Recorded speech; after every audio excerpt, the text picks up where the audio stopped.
Hello दोस्तों। तो कैसे आप लोग। आई होप कि आप सब लोग सही सलामत हैं। आज हम क्लास 6 की ज्योग्राफी के 6th चैप्टर को कवर करने वाले हैं।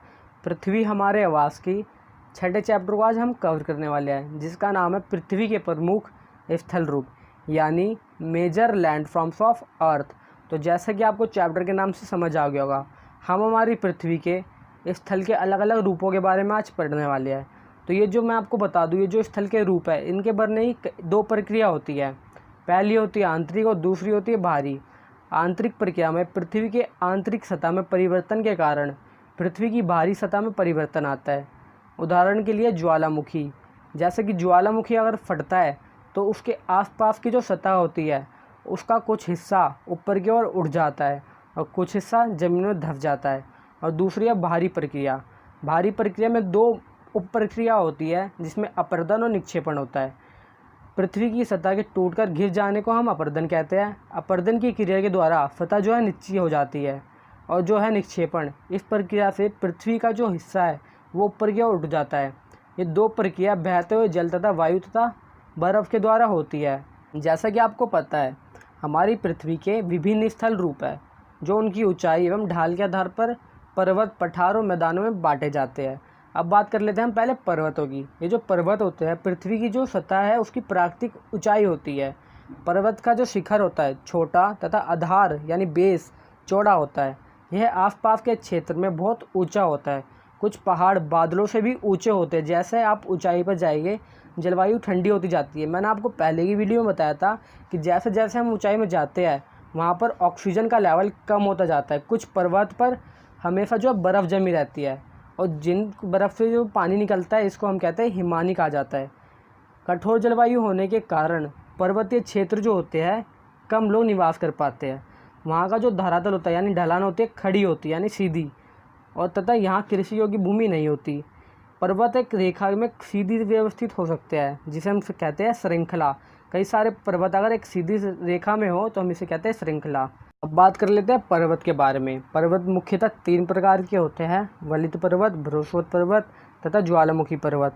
ये जो वलित पर्वत होते हैं, इसमें हिमालय तथा अल्प शामिल है, जिनकी सतह उबड़ खाबड़ तथा शिखर जो है पतला होता है। भारत की जो अरावली श्रृंखला है, विश्व की सबसे पुरानी वलित पर्वत श्रृंखला है। अपर्दन की ये जो टूटने की प्रक्रिया होती है, इसके कारण श्रृंखला घिस गई होती है। और जो उत्तरी अमेरिका के अल्पेशियन और तथा रूस का जो यूराल पर्वत है, ये गोलाकार दिखाई देते हैं एवं इनकी जो ऊंचाई है कम है। और ये बहुत ही पुराने वलित पर्वत है। जब बहुत बड़ा भाग टूट जाता है और ऊर्ध्वाधर रूप में विस्थापित हो जाता है यानी बन जाता है, तब जो है बृहस्पति पर्वत का निर्माण होता है। ऊपर उठे हुए जो खंड होते हैं, टुकड़े होते हैं, उसको उत्खंड तथा नीचे धसे हुए खंडों को द्रोणिका भ्रंश कहते हैं यानी गार्बोन कहते हैं। यूरोप का राइन घाटी तथा वॉइसेज पर्वत इस तरह के पर्वत तंत्र के उदाहरण हैं। ज्वालामुखी पर्वत जो है ज्वालामुखी क्रिया के कारण बनते हैं। अफ्रीका का माउंट किलिमंजारो और जापान का फ्यूजिमा इस तरह के कुछ उदाहरण हैं। पर्वत बहुत लाभदायक होते हैं। पर्वत जल के संग्राहक होते हैं। बहुत सी नदियों का स्रोत पर्वतों में स्थित हिम नदियों से होता है यानी बर्फीली नदियों से। जलाशयों के जल को लोगों तक पहुँचाया जाता है। पर्वत के जल का जो उपयोग है सिंचाई और पनबिजली के उत्पादन में भी किया जाता है। पनबिजली यानी पानी से बिजली बनाना। नदी, घाटियाँ तथा वेदिकाएँ कृषि के लिए उपयुक्त होती है। पर्वतों में अलग अलग प्रकार की वनस्पतियाँ तथा जीव जंतु पाए जाते हैं। वनों से हमें जो है ईंधन, चारा और आश्रय तथा दूसरे उत्पादन भी, जैसे गोंद और रेजिन जैसे कुछ उत्पादन प्राप्त होते हैं। सैलानियों के लिए पर्वत आकर्षण का केंद्र बिंदु है। यहाँ से जो है सैलानियाँ पर्वतों की सुंदरताओं को देखने आते हैं। वह पर्वतों की यात्रा क्या करते हैं। विभिन्न प्रकार के खेल जैसे कि paragliding, hang gliding, river rafting और स्कीइंग पर्वतों में बहुत प्रचलित है। अब बात करते हैं पठार के बारे में। पठार जो है उठी हुई समतल भूमि होती है। यह आसपास के क्षेत्रों से अधिक उठा हुआ भाग होता है तथा इनका जो ऊपरी भाग होता है मेज के समान समतल होता है। किसी पठार के एक या एक से अधिक किनारे होते हैं जिनके ढाल खड़े होते हैं। पठारों की ऊंचाई अक्सर 100 मीटर से लेकर 1000 मीटर तक की हो सकती है। तिब्बत का पठार विश्व का सबसे ऊंचा पठार है, जिसकी ऊंचाई है मध्यम समुद्र तल से लेकर 4000 से 6000 मीटर तक। पठार बहुत उपयोगी होते हैं क्योंकि उनमें खनिज की प्रचुरता होती है। यही कारण है कि विश्व के बहुत से खनन क्षेत्र पठारी भागों में स्थित है। अफ्रीका का पठार सोना एवं हीरे के लिए प्रसिद्ध है। भारत में छोटा नागपुर के पठार में लोहा, कोयला और मैंगनीज के बहुत बड़े भंडार हैं। पठारी क्षेत्र में बहुत से जल प्राप्त हो सकते हैं क्योंकि यहाँ नदियाँ ऊंचाई से गिरती है। भारत में छोटा नागपुर पठार में स्वर्णरेखा नदी पर स्थित होन्द्रू जलप्रपात तथा कर्नाटक में जोग जलप्रपात इस प्रकार के जलप्रपातों के उदाहरण हैं। जलप्रपात वह होते हैं जिसमें जल पठारों से गिरता है जमीन तक। लावा पठार में काली मिट्टी की प्रचुरता होती है जो उपजाऊ है एवं खेती के लिए बहुत अच्छी होती है। कई पठारों में रमणीय स्थल होते हैं जो पर्यटकों को आकर्षित करते हैं। मैदान समतल भूमि के बहुत बड़े भाग होते हैं। वह अक्सर समुद्र तल से 200 मीटर की ऊंचाई से अधिक नहीं होते। कुछ मैदान काफ़ी समतल होते हैं और कुछ उर्मिल तथा तरंगित होते हैं। अधिकांश मैदान नदियों तथा उसकी सहायक नदियों के द्वारा बनते हैं क्योंकि नदियाँ पर्वत के ढालों पर नीचे की ओर बहती है और उन्हें अपरदित कर देती है, यानी अपने साथ उन पदार्थों को बहा लाती है। अपने साथ लाए गए पदार्थों में पत्थर, बालू तथा सिल्ट को भी घाटियों में निक्षेपित कर देती है, यानी बिखेर देती है। इन्हीं निक्षेपणों से मैदान का निर्माण होता है।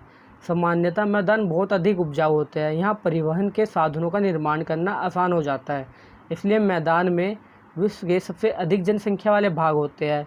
नदी के द्वारा बनाए गए कुछ बड़े मैदान एशिया तथा अमेरिका है। उत्तरी अमेरिका, एशिया में स्थित भारत में गंगा एवं ब्रह्मपुत्र का मैदान तथा चीन में यंगोत्से मैदान इसके प्रमुख उदाहरण हैं। मैदान मनुष्य के रहने के लिए काफ़ी उपयोगी होते हैं। यहाँ की जनसंख्या बहुत अधिक होती है और यही कारण है कि मकानों के बनाने तथा खेती के लिए यहाँ समतल भूमि की प्रचुरता होती है। उपजाऊ मिट्टी के कारण भाग खेती के लिए काफ़ी उपयुक्त होते हैं। भारत में गंगा का मैदान देश में सबसे अधिक जनसंख्या वाला क्षेत्र है। अब बात कर लेते हैं स्थल रूप एवं वहाँ रहने वाले लोगों के बारे में। स्थल रूप की विभिन्नता के अनुरूप ही मानव विभिन्न प्रकार का जीवन यापन करता है, यानी जिस प्रकार का स्थल रूप होगा उसी प्रकार से वहाँ मानव जीवन यापन करेगा, यानी जीवन गुजारेगा। पर्वतीय क्षेत्रों का जीवन कठिन होता है मैदानी क्षेत्र की तुलना में। मैदानों में फसलें उगाना, घर बनाना, सड़कें बनाना पर्वतीय क्षेत्र की तुलना में अधिक आसान होता है। विभिन्न प्रकार के स्थल रूपों पर रहने वाले लोगों के रहन सहन में भी बहुत अंतर होता है। कभी कभी प्राकृतिक आपदाएं जैसे भूकंप, ज्वालामुखी, तूफान या बाढ़ बहुत विनाश कर देते हैं। इन आकस्मिक घटनाओं यानी बिना कहे या बिना समय आने वाली घटनाओं से बचने के लिए जागरूकता पैदा करके हम उनके होने वाले खतरों को कम कर सकते हैं। हम कितने तरीक़ों से जल एवं स्थल का उपयोग में ला सकते हैं, इसका पता हम अपने आसपास के क्षेत्र को देख के पता कर सकते हैं। हम अक्सर देखते हैं कि स्थल उपयोग गलत तरीके से हो रहा है, जैसे उपजाऊ भूमि पर मकान बना लिए जाते हैं।